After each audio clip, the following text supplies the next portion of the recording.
Empire.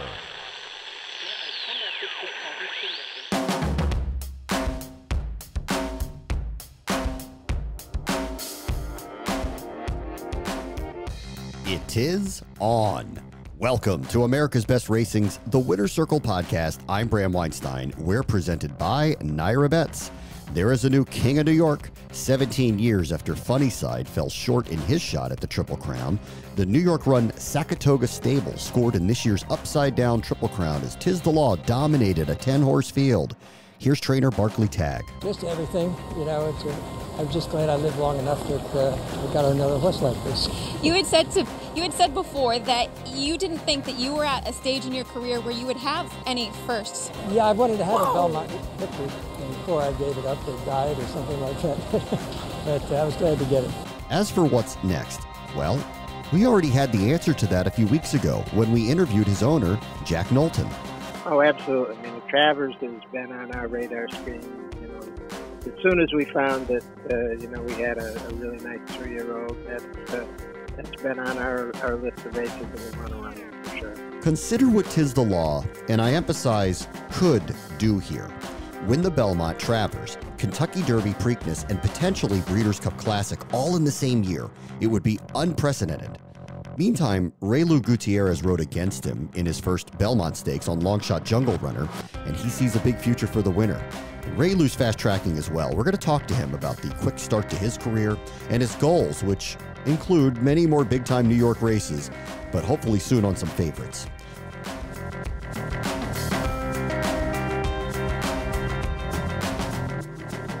The field comes off the turn and enters the stretch. Here's Bavaro on the outside. Skylar's Scramjet battles on. Syndergaard and Duchère on the extreme outside is kicking in. Here is Duchère to take over the lead as they move for the 16th pole, and Duchère is pouring it on here in the Tom Fool.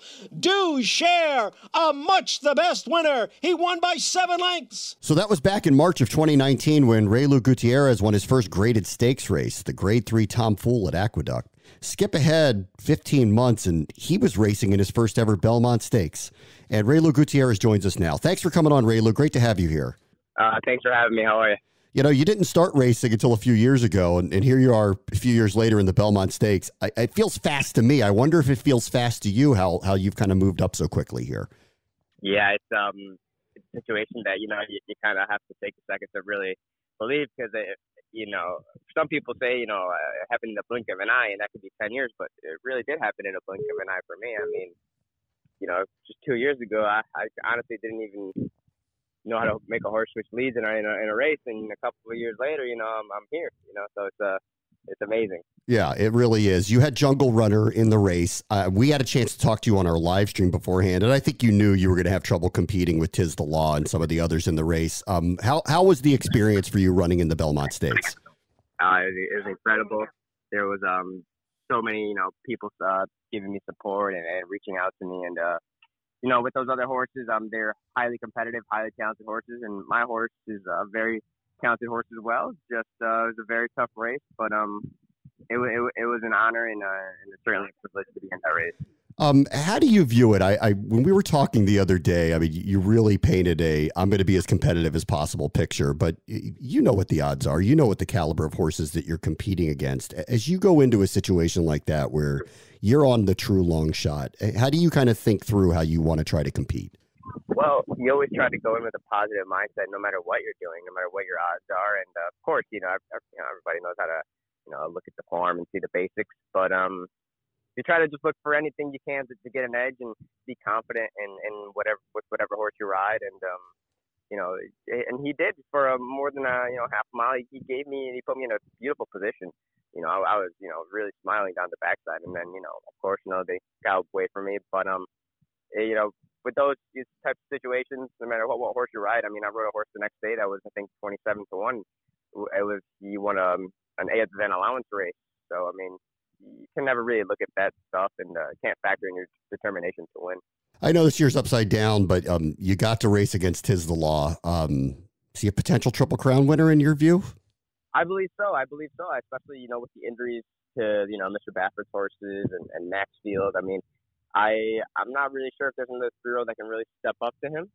And I think the way he just ran was a very comfortable win. Manny got a beautiful stalking trip outside, and he just set up for the horse that, he didn't really have to really use him that much to get position, didn't have to use him that much at the end to even win the race. So he kind of geared him down a little bit at the end. So I think that horse will be fresh. And Mr. Tag, he's very experienced, and he knows how to get horses ready and keep them fresh. Let's talk about your background a little bit. You were raised in Rochester up in New York. Your family was into horse racing and riding, and I believe your uncle was a jockey, correct? Yes.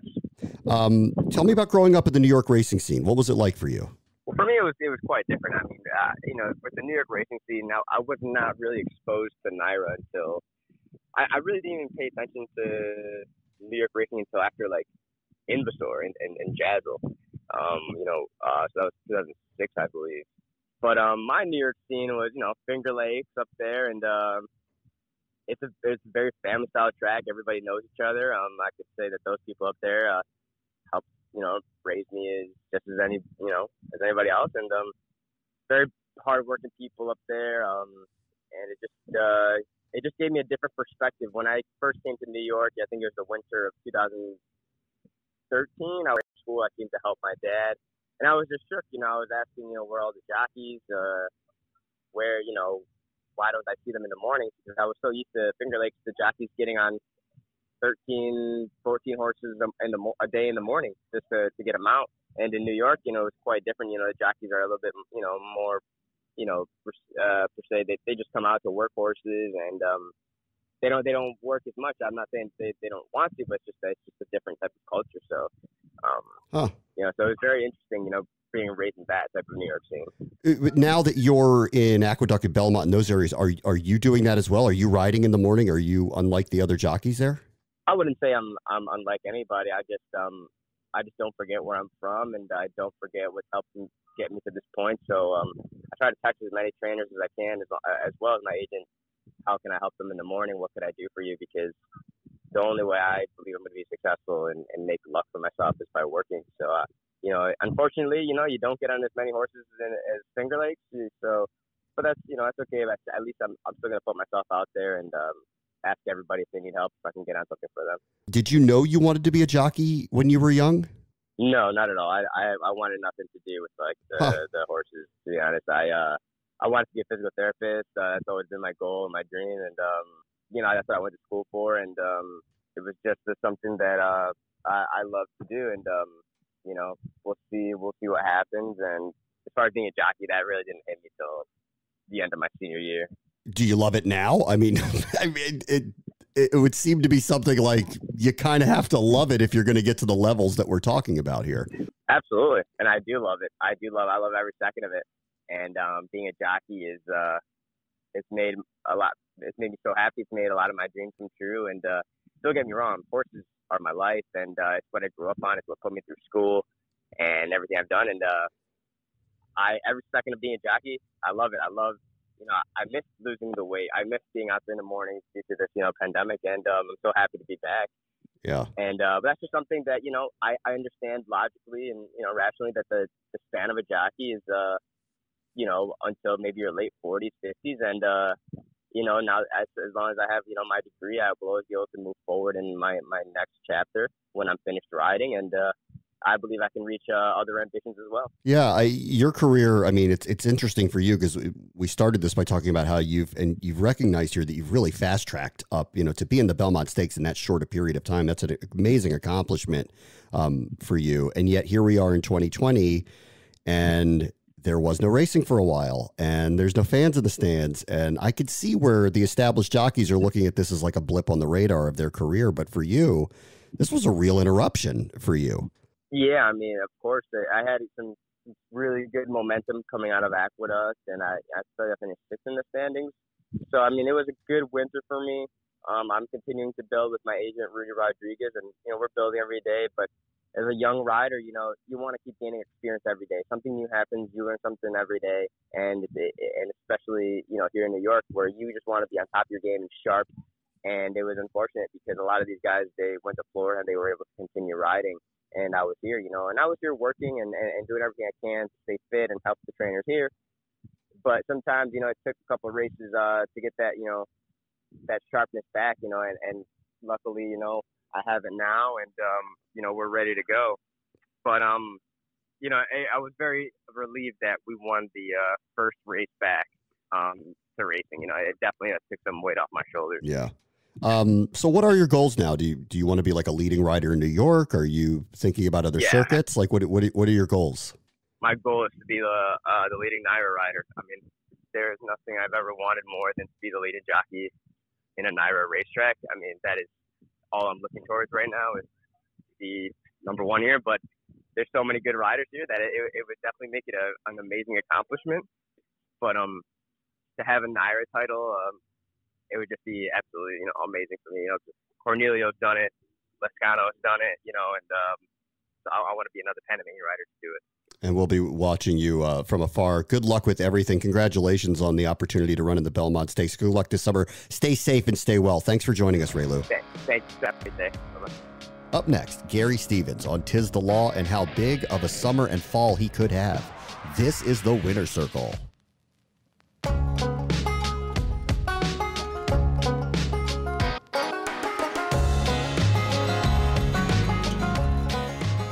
And Tiz the Law has taken charge.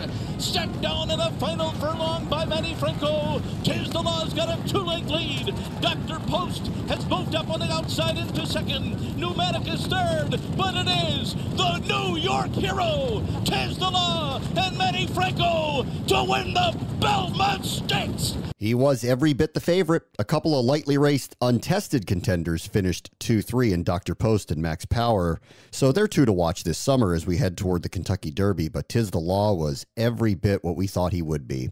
Hall of Famer Gary Stevens joins us now. Hey, Gary. Hi, Bram. Good morning. Listen, I know this is a weird year, and that field probably wasn't as strong as maybe it would be in other racing years, but it still was a really impressive performance. It was a super impressive performance, and he was everything that we all thought he was going to be. I thought he was going to get a great trip, and Junior gave him a great ride, just a perfect trip, and he kind of strutted his stuff. I thought he was super impressive, Bram. It's a weird year, so from here forward, how would you go about handling him as he kind of navigates the summer and the Derby and the Preakness and all of that? Exactly what they've got laid out for him. I think it's perfect.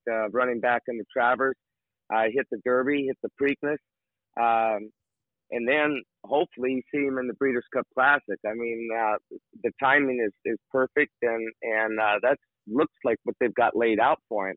I think he's still improving, and you know, Barkley Tagg, he's been through this before. Not anything like this. No one has been through anything like this, but he's handled a really good horse in the past.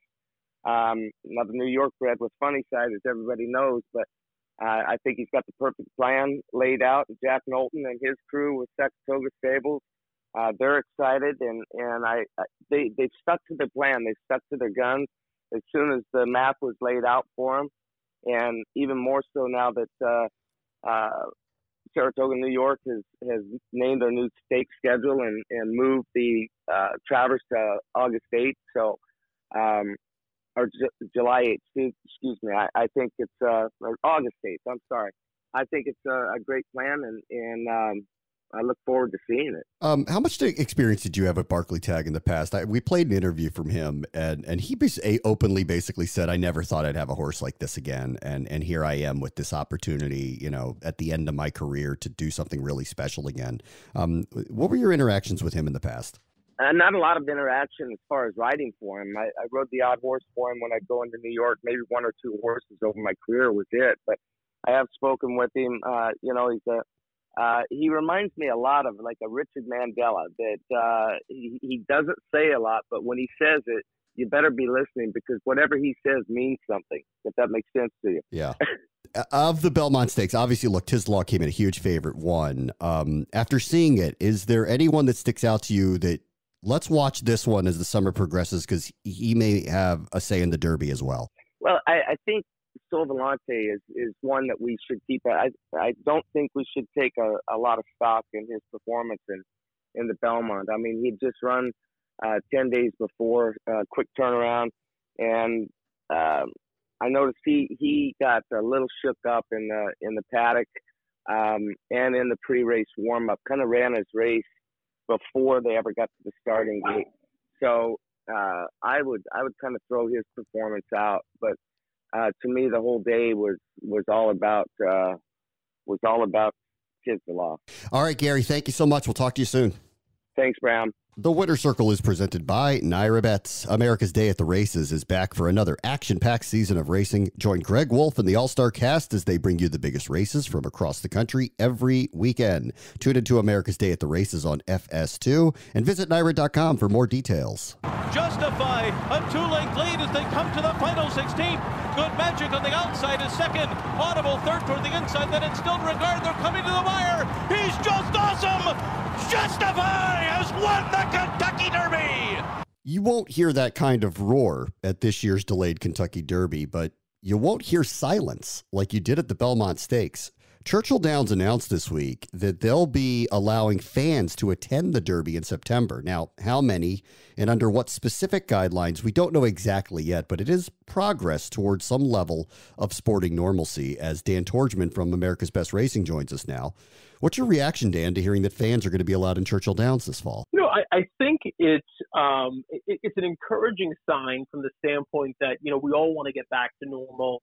We all want to think of a Kentucky Derby being run with, as you mentioned, with some sort of roar or excitement or energy that only the fans can provide.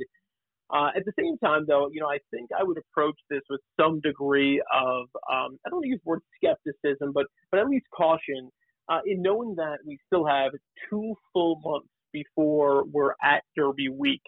And between now and then, a whole lot can change. Just this past week, you know, we've read reports about spikes in cases in states that previously had low case counts of coronavirus, spikes in those states, especially in the South. And, you know, I think that's where we've seen over the past few months and specifically the past few weeks, you know, a transformation in the way people started to approach this virus, where people were kind of being a little more casual about it. And what do we see now this week? Maybe slightly more caution coming from health officials in those states and in those jurisdictions. And I think moving into July and then ultimately into August, if these case counts continue to rise, you know, all of this I think could potentially change. And I think they have to approach it that way. Now they're saying they're going to be taking all these precautions and encouraging people to wear masks, for example, not requiring, and also encouraging people to wash their hands and do all the things that we've been told to do. That being said, if you're going to allow, you know, tens of thousands of people into a venue where they're going to be consuming alcohol on top of it all, I have a hard time imagining how any of that would be enforced. And so, look, I think it's good from the standpoint of, hey, this is great. We could potentially have fans at a big event, but it's also a little concerning, I think, this far out, not knowing yet what, you know, the ways in which coronavirus might zig and zag between now and then. I mean, the only thing I do know for certain is it's not going to be gone.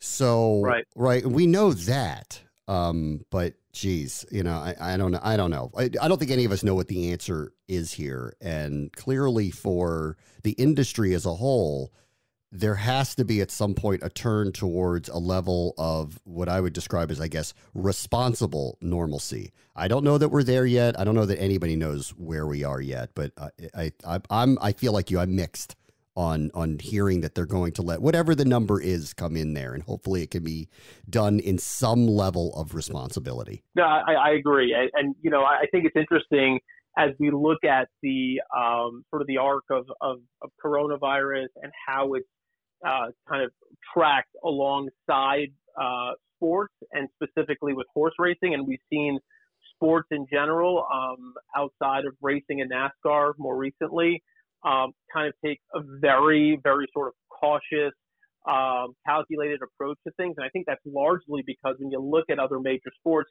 you've got, you know, players' unions and you've got all of this sort of centralized governing and all of this legal around it on a national level.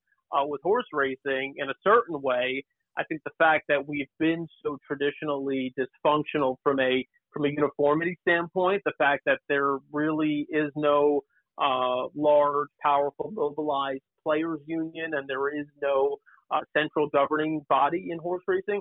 I think that sort of played to the advantage of racing fans and spectators and to the industry within specific states, because it's allowed them to, kind of on their own, really decide what they're going to do. I think we really do need to step back from this at some point, especially when you're talking about bringing large numbers of people into spaces, even if it's an open space. We need to kind of step back and kind of take in information as it's available. And so I think it's entirely too early to say this is 150% the way to do it. I think we got to wait till we get a little closer. Up next, Laurel Park analyst Naomi Tukker, who's been all over the globe learning about the nuances of horse racing from every angle. She joins us next.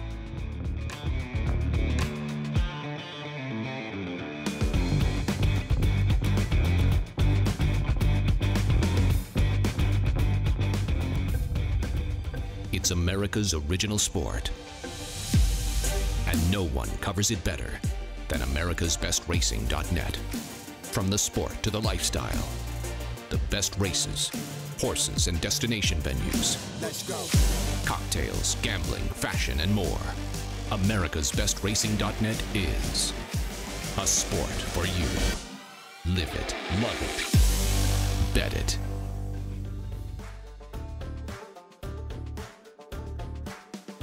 Hey, they're all for the Maryland Million Classic. Bit of a southern step getting there for Tattooed. There goes Prindimi to the front. Head to head now for that final furlong. Tattooed is in third. Clubman did not kick on. It's Forest Fire, Tenacious. Forest Fire, Prindimi. Forest Fire, Prindimi. Forest Fire prevails, and Prindimi trying again. Forest Fire from Prindimi. Let's welcome in Naomi Tukker, who is currently an on-air analyst at Laurel Park and Pimlico, but she has been all over the world. Great to have you here, Naomi. Thank you so much for being here. Well, thanks for having me. I'll go through your background in a minute. You're a Dutch native. You've worked in Hong Kong, Australia, the UK in a variety of different capacities. How are you on television at Laurel Park right now? Well, I got very fortunate that I got the chance to go to the United States last year as part of the New York Racing Association's live production team. And whilst I was there, people were talking about this job coming up and how this would very much suit me. So I basically had Maggie Wolfendale, who's the on-air analyst up in New York, and Acacia Courtney, who's the on-air analyst that also works in New York but normally does Gulfstream down in Florida, basically put me forward. And a screen test later, and there we are. And so what's the experience been like in the D.C. area with the Maryland racing scene? It's been great. It's really, really a nice scene to be in. I really like the horsemen here. Everyone's just really hands-on, and they've been so incredibly welcoming. And I absolutely love the fact that we're now back on turf again as well, because obviously from a European background, my sort of initiation in horse racing was turf. So it's great that we got that going again, and it's a beautiful area. I very much like actually visiting the Mall area in Washington, D.C. as well. I've really enjoyed that. So you come down here, it's your first year on this particular circuit, you're meeting the horsemen, you're meeting everyone, and boom, a pandemic hits. How have you kind of navigated dealing with no racing, trying to establish relationships? What have the last few months been like? I mean, of course, it's not ideal. I think I'm very lucky that the Maryland Jockey Club really looked after me and got me something else to do for the time being, because sort of being a foreigner, you can't really go home and then come back. So they were very fortunate in giving me something else, which was basically horse IDing. So I still got the chance to speak to a lot of people on the backside, to be around the horses, which was great because I do miss being around horses. So I think that kind of kept me sane for the time being. But wow, we were just every week, everybody was asking, can we get going again? Can we get going? And I mean, I didn't know either when we'd be able to go, but wow, everyone was just so keen. And the horses, I mean, I was still going to track work. The horses were looking fantastic. They were just jumping out of their skin. So glad that we're back. Did you want to leave the country? Were you thinking about doing that? At the beginning, yes, especially because all my family is still back in the Netherlands. So they were very keen on me coming back because, in Europe, some people kind of look at America as being, quite big, and possibly the healthcare system is very different from what we see in Europe. And hence, obviously not knowing what was going to happen and just not knowing anything about the coronavirus and how this pandemic was going to unfold, that made my family very nervous and sort of urged them to urge me to come back. But I'm very, very glad that I stayed here, and everything's worked out very well. So I feel very fortunate. I know that there's people that are not in the position that I am in right now. I want to lean on your background a bit as well. We've had the opportunity to talk to a lot of people, especially from the UK or Australia, who obviously horse racing is enormous in those countries. You're the first person of a Dutch background that I've talked to that's in this. Is it not known that it's a big deal there? Like what is it a vibrant industry in the Netherlands?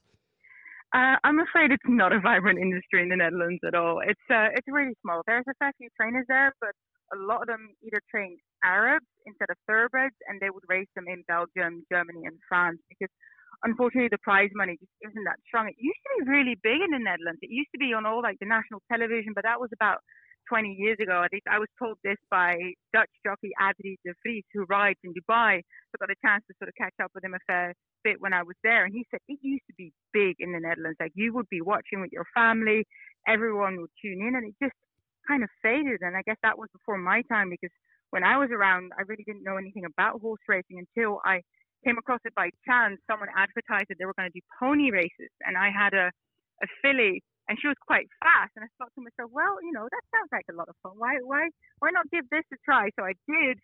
I ended up riding a fair few pony races, and then the lady that organized the pony races also organized a trip for all of us to travel over to England and visit Newmarket, which is the home of horse racing, which is the most beautiful site with gallops, with all the big trainers being there. And she took me there, and we visited the National Stud and the British Horse Racing School, and I just fell in love. I saw horses cantering up Warren Hill in their witness seats, and it was early in the morning, and it was foggy. And I looked at it and said, I don't know how, but I want to be a part of this industry. I don't know what I'm going to do in it, but I'm going to find a way. That's so interesting. I mean, so all your like friends back home, they're probably going, what are you doing? Like, what? Yeah, so I still have a lot of really, obviously, my best friends, none of them are in horse racing, and my family isn't either, but everyone's been incredibly supportive, and every time they would come over or visit me whenever country I was living in, I would take them to the races, I would explain what I do, and they're really, really proud of what I'm doing. They don't really know what horse racing is about or what the fuzz is about, but they're supportive of me. You did start your career as an exercise rider, right? Like, so you worked with major grade 1 horses back in the UK, right? Yeah. I was incredibly fortunate that I started out as a stable hand. So you exercise ride and you muck them out and you take them all over the UK to different races. And then after a year, I decided I wanted to also go back to university and do something else. So I ended up being just a sort of a freelance exercise rider in the mornings whilst I was doing my degree. And that was for a major breaking and sales consignor in Malcolm Bastard. He's the oldest international sales consignor in England. He's a phenomenal person that basically taught me everything I know about breaking in yearlings and 2-year-old consignment. And they're breaking about 300 this season, and they have basically every well-bred horse and every good trainer and owner has their horses broken in by them. And that allowed me to be around these horses that then develop into these amazing Group 1 winners. And then you did this in Australia, and you did it in Hong Kong, which is a whole other conversation now with what's going on that side of the world. And then you brought it over to America. Did you have any sense that you wanted to be here specifically, or because it sounds like you've been open to traveling around the world to be part of all of this? Well, it's an interesting one because I've been very fortunate to experience all these different lifestyles in different countries because everywhere is different. And I remember absolutely loving Australia. I think they're brilliant at what they do. They get a lot of young people involved in horse racing, which I think is key to the future of it. But also thinking 24 hours flying to go home to my family is really not what I want to do the rest of my life. And then we were in the USA as part of the Godolphin Flying Start. I was in Kentucky for 6 months, and it was just so different and beautiful, and all the luscious grass. And I really liked the Triple Crown Trail as well. I got the chance to go to Belmont. The first time I went to Belmont, that was when Justify won the Triple Crown. So I'm pretty sure that just completely hooked me. Like the atmosphere, the history, people being, I thought, wow, this is so cool. It's so different from what I know, but this is so awesome. I'd love to come back if I can. And then knowing that was in New York, the East Coast, is only 6-7 hours flight from home. So I thought, yeah, this can work. This is where we diverge because I like the beach and the Great Barrier Reef. And if they would run some races by that's the one that sounds attractive to me. I mean, Sydney is beautiful. I loved living in Sydney for a year. Tell me about the Godolphin Flying Start. You are the first ever Dutch native to complete that, which is a management and leadership program. Can you kind of take me through what it is that they do? Yes, it's a wonderful opportunity to basically for 2 years travel the world, learn about horse racing as well as about the business side of the different facets of the horse racing industry. And it's sponsored by His Highness Sheikh Mohammed bin Rashid Al Maktoum, the ruler of Dubai. 12 people from across the globe that get selected each year to do this course. And for those 2 years, all you do is live in different parts of the world, meet leaders of the thoroughbred industry, complete modules at different universities. So we did an equine nutrition module in Kentucky at Kentucky University. We did an equine physiology module at University of Dublin. So it's just this incredible time that you have a lot of new people. You have these 11 other people that basically you're living, breathing, working, everything with. So you make a lot of new friends. And every day waking up during that course, I felt so lucky because you are completely taken care of. All you need to do is your hardest to learn and to complete the assignments because they look after all the travel arrangements, housing, everything. For those 2 years, you kind of don't have to worry. Just focus on becoming the best you can be within this industry because that's the whole reason of this program is turning out people that are going to move this industry forward because Sheikh Mohammed absolutely loves horse racing and wants to see it still being there in the future, so wants to secure its longevity, and that's exactly what the program does. And very lucky that I was the first Dutch person to get on there. I know that there aren't that many Dutch people in racing. Now, there's a few in Newmarket. There's a few other Dutch people that work at the stables, and there's a girl that used to ride for Roger Varian, and she's now riding in Dubai. So as an exercise rider as well. So through all these experiences, what are your goals in the industry? Do you want to be in ownership? Do you want to be on television? What do you want to do? I think it's an interesting one because when you go into that course, a lot of the people getting on there don't exactly know what they want to do yet.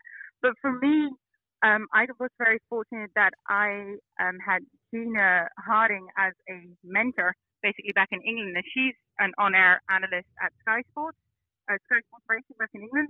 So I sort of got the taste of what it was like to be on air and what all happens around it. So I knew from the start that I wanted to be in broadcasting. I wanted to be a part of telling these stories because that to me is what sports are all about. It's about the characters, the stories, obviously the great horses, but being able to, get that out to the public and get everyone involved and being the eyes and ears. I thought, yep, I want to do that. And I like creating things. I very much enjoy the production side of it and really, getting what you need to tell that story and to really beautifully put that across. And I was so lucky being at the New York Racing Association where we have incredible editors and producers, like Emmy award-winning editors and producers. Like it's so cool. So yeah, no, I want to be in broadcasting. I'd love to. I think my goal is to one day be on the NBC Sports broadcast that does the whole Triple Crown show. Yeah. So, all right. So let me leave you with this, since you're in and around Laurel Park and it reopened, and I'm a local actually, and I'm always looking for advice. Have you seen any trends here early as they've restarted the meet in Maryland? Well, it's been tricky handicapping because a lot of these horses are coming off 3-month layoff, so it's very hard to sort of try and figure out which horses have moved on, which horses have progressed, which horses have enjoyed this layoff, or some that are coming in that probably need the run. So it's been incredibly interesting, and hence we've had 45-1 shots winning. We've had huge prices. So I think the best thing that I would advise you was in those races that you have really, really big fields and big odds. Just start playing around with some bigger odds horses because right now what I've seen is that we've had so many more big odds horses winning than usual because usually everyone's quite exposed. The form is quite exposed. We know how the horses are doing. They've been running, every couple of weeks. We've seen them every couple of weeks. And right now, it's kind of like you're just trying to figure it out. We are. And then there's a few trainers that have done very, very well coming at it. Of course, Claudio Gonzalez is the leading trainer now. He's been hitting the ground running as we expected him to. So, for example, Hugh McMahon, his barn's been on fire with Javian Toledo. He's been doing incredibly well. And then Trevor McCarthy rode a treble the other day, and then Sheldon Russell rode a treble the other day. So there's a few jockeys that have just, continued where they left off. So it's always interesting to try and find those trainers and jockey combos that have been really, really hot and I'll continue to do so. But I'm not going to lie, it's not an easy betting game at the moment. Yeah, but it might be one that pays off these days if you can catch it at the right time. Naomi Tukker. That 45-1 shot. I'll take that any day of the week. Naomi Tukker is an on-air analyst at Laurel Park in Pimlico. And after this conversation, I'm not sure where you're going to end up over the next few years. Good luck to you, Naomi. Thanks so much for joining us. Thank you so much, Ron. That will do it for us this week. As always, we'll see you in the winner's circle. I'm Bram Weinstein.